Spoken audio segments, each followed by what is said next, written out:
भोर भई भज प्रभु नाम होगा तेरा कल्याण। भज रे भज रे। हिंदू संस्कृति में कल्याणकारी सदाशिव का स्थान सभी देवताओं में सर्वोपरि है। भारत ही नहीं अपितु समस्त विश्व में शिव की आराधना किसी न किसी रूप में की जाती है। सर्वाधिक प्राचीन देवों में भगवान आशुतोष शिव को इस सृष्टि का नियंता, पालनकर्ता और संहारक माना गया है। उन्हीं की इच्छा से इस सृष्टि का आविर्भाव होता है और उन्हीं की इच्छा से इसका विनाश होता है। शिव पुराण में भगवान शिव के महात्म्य, लीला और उनके कल्याणकारी स्वरूप का विस्तृत वर्णन किया गया है। शिव पुराण का पहला अध्याय सूत जी द्वारा शिव पुराण की महिमा का वर्णन। श्री शौनक जी ने पूछा, महाज्ञानी सूत जी, आप संपूर्ण सिद्धांतों के ज्ञाता हैं, कृपया मुझसे पुराणों के सार का वर्णन करें।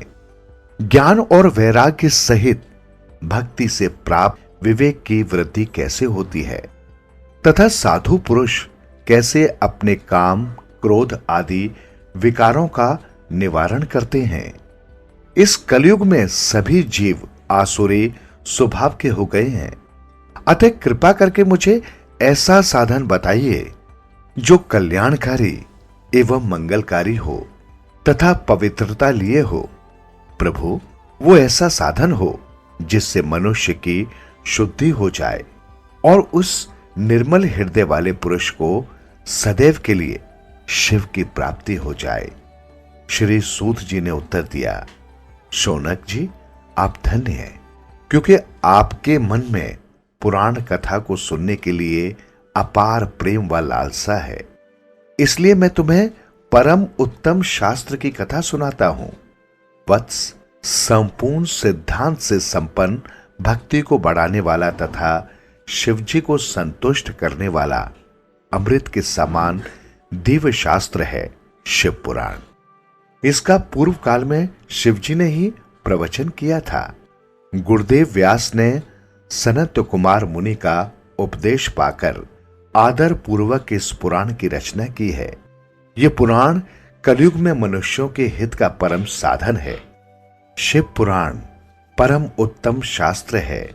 इस पृथ्वी लोक में सभी मनुष्यों को भगवान शिव के विशाल स्वरूप को समझना चाहिए। इसे पढ़ना एवं सुनना सर्व साधन है। ये मनोवांछित फलों को देने वाला है। इससे मनुष्य निष्पाप हो जाता है तथा इस लोक में सभी सुखों का उपभोग करके अंत में शिवलोक को प्राप्त करता है।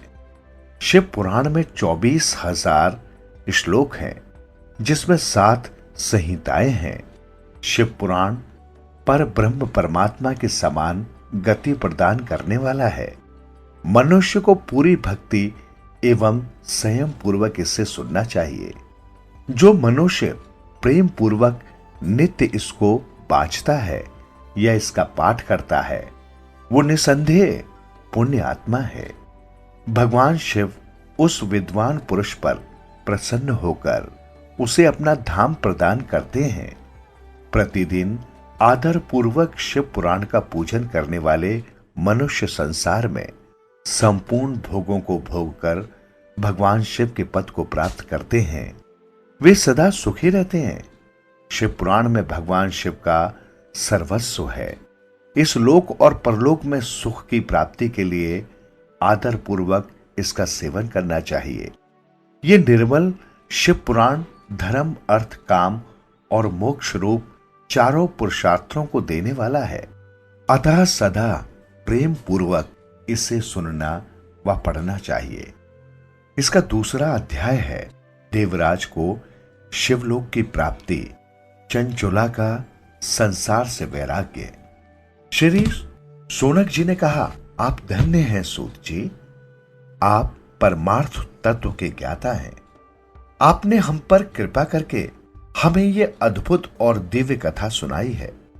भूतल पर इस कथा के समान कल्याण का और कोई साधन नहीं है। आपकी कृपा से ये बात हमने समझ ली है। सूत जी, इस कथा के द्वारा कौन से पापी शुद्ध होते हैं, उन्हें कृपया पूर्वक बताकर इस जगत को कृतार्थ कीजिए।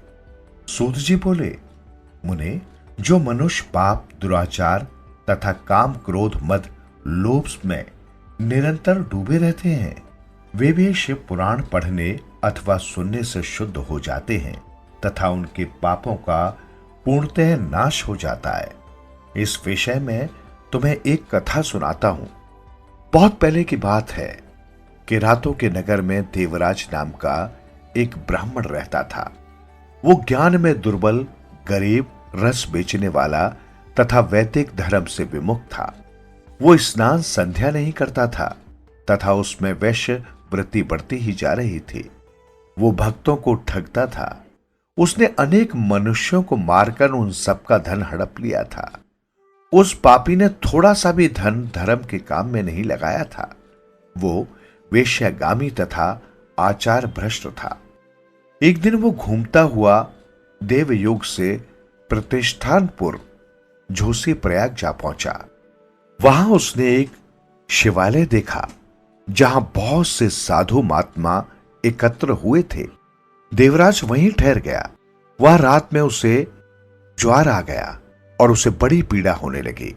वहीं पर एक ब्राह्मण देवता शिव पुराण की कथा सुना रहे थे। ज्वार में पड़ा देवराज भी ब्राह्मण के मुख से शिव कथा को निरंतर सुनता रहता था। एक मास बाद देवराज ज्वर से पीड़ित अवस्था में चल बसा। यमराज के दूत उसे बांधकर यमपुरी ले गए। तभी वहां शिवलोक से भगवान शिव के पार्षद गण आ गए। वे कर्पूर के समान उज्जवल थे। उनके हाथ में त्रिशूल, संपूर्ण शरीर पर भस्म और गले में रुद्राक्ष की माला उनके शरीर की शोभा बढ़ा रही थी। उन्होंने यमराज के दूतों को मार पीट कर देवराज को यमदूतों के चंगुल से छुड़ा लिया और वे उसे अपने अद्भुत विमान में बैठाकर जब कैलाश पर्वत ले जाने लगे तो यमपुरी में कोलाहल मच गया, जिसे सुनकर यमराज अपने भवन से बाहर आए। साक्षात रुद्रों के समान प्रतीत होने वाले इन दूतों का धर्मराज ने विधि पूर्वक पूजन कर ज्ञान दृष्टि से सारा मामला जान लिया। उन्होंने भय के कारण भगवान शिव के दूतों से कोई बात नहीं पूछी।